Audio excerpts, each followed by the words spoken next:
Datang mendemo, maka akan berhadapan dengan patriot-patriot Garuda Nusantara, patriot-patriot Banser, Manguni, Pagar Nusa, dan seluruh yang ada dan mencintai marwah ulama NU. Dan ingat, jumlah kami tidak kecil. Jumlah kami 97 juta lebih. NKRI akan kita libat. Umat Islam dimanapun berada, maka umat Islam harus semakin kencang untuk menyuarakan azan, harus semakin lentang untuk menyuarakan azan. Takbir! Allahu Akbar! Allahu Akbar! Dia tolak peraturan Menteri Agama dengan perinciannya. Takbir!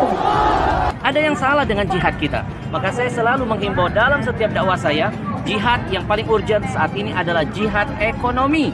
Haramkan semua produk-produk kafir, apalagi Yahudi, karena keuntungan mereka tidak sedikit mereka pakai untuk menghancurkan kita. Rakyat Indonesia juga sadar, kita mulai dulu lah boikot produk-produk Cina.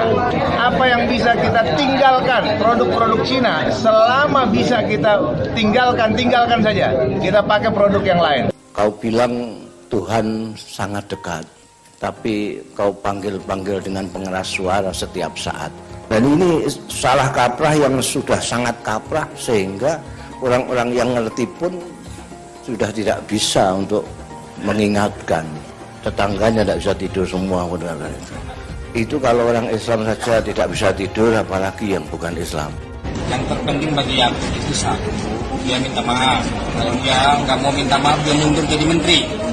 Kalau dia tidak mau jadi mundur, tidak jadi menteri, Pak Presiden Jokowi kami minta untuk pecat Yakut. Kalau tidak mau mecat Yakut juga, kami minta Presiden Jokowi untuk mundur. Segera. Ya, hati kaum muslimin dari Sabang sampai Merauke yang beriman kepada Allah sudah tersakiti. Karena tidak ada pantas untuk dimisalkan dengan apapun, apalagi dengan hewan yang paling najis bagi kaum muslimin. Bahwa Cirebon bukan milik mereka saja, bahwa Islam bukan hanya mereka saja, bahwa mereka tidak mewakili Islam sama sekali. Mereka hanya mewakili kebencian mereka terhadap kelompok kami. Oleh karena itu, kita tetap satu barisan, tetap satu komando. Jika mereka hanya mendemo atau tidak sepakat dengan pandangan ketua umum kita, itu tidak masalah, karena kita menghargai perbedaan. Tapi faktanya, mereka memfitnah, mencaci, melakukan pembunuhan karakter terhadap pimpinan kita, terhadap lambang organisasi kita. Kita harus berani bertekad. Tidak akan ada di Cirebon gambar ketua umum kita diinjak-injak. Sepakat? Tidak ada di Cirebon gambar ketua umum organisasi kita digambarkan dengan yang tidak hormat. Sepakat? Jika itu mereka lakukan, satu kata. Ada segelintir orang-orang yang mempelintir pernyataan ketua umum kita.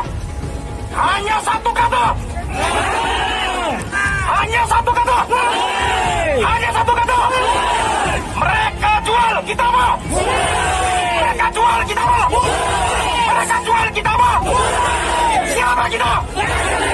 Sebelum lanjut videonya, jangan lupa like video ini dan subscribe channel ini, serta nyalakan lonceng notifikasinya untuk mendapatkan fakta harian terbaru dari kami selanjutnya. Terima kasih. Kalau di rumah kiai, kumpulannya ulama, bukan untuk datang mendemo, ngaji. Kalau butuh duit, pulang disangoni, dikasih makan. Tetapi kalau datang mendemo, maka akan berhadapan dengan patriot-patriot Garuda Nusantara, patriot-patriot Banser, Manguni, Pagar Nusa, dan seluruh yang ada dan mencintai marwah ulama NU. Dan ingat, jumlah kami tidak kecil.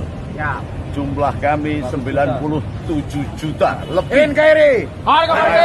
Siapapun yang mencoba mengganggu rumah besar Nahdlatul Ulama, sudah selesai saatnya pembelajaran. Sudah saatnya tabayun, sudah selesai. Saatnya kalau kurang ajar datang ke rumah besar Nahdlatul Ulama, akan kami hajar. Kami sudah mengekang kesabaran berlebih. Kami datang karena kami cinta kepada ulama.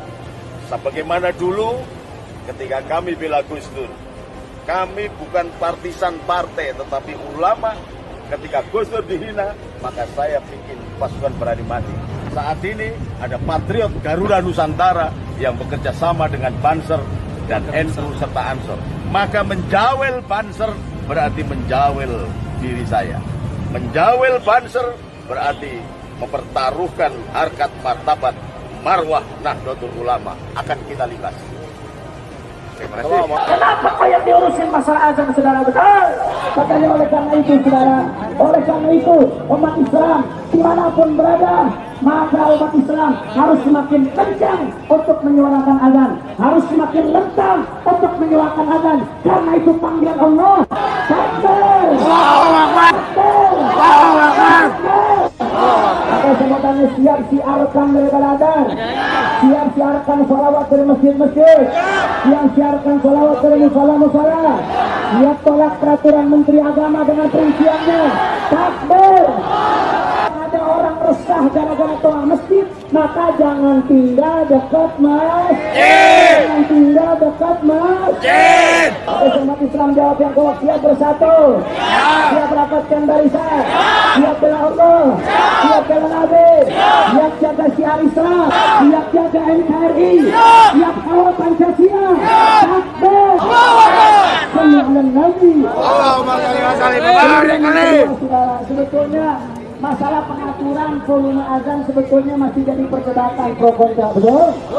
Tapi saudara, yang kami tidak bisa tolerir, Menteri Agama pertama disebutkan suara yang keluar dari toa masjid dan musola. Kedua, dia sebutkan sebagai contoh suara yang keluar dari rumah ibadah yang muslim. Ketiga, dia sebutkan juga sebagai contoh yaitu suara gonggongan anjing, saudara. Lalu kesimpulan yang saya tangkap pula, saudara, setelah itu dia sebutkan intinya sama-sama suara, sama-sama perlu ditertibkan. Suara azan atau suara yang keluar dari toa masjid lebih umum lagi itu, termasuk azan, termasuk musalah, termasuk suara-suara lainnya, termasuk salawatan, termasuk baca Quran, dianalogikan dengan suara gonggongan anjing. Pantas atau tidak? Tidak. Kurang keras, pantas atau tidak? Tidak. Kurang layak atau tidak? Tidak. Bagus atau tidak? Tidak. Makanya udah saya minta Menteri Agama kau usahanya ngomong, udah tobat kepada Allah, saudara. Saya minta tobat kepada Allah. Karena jabatan Anda sementara, Anda akan kembali kepada Allah, mempertanggungjawabkan pernyataan Anda.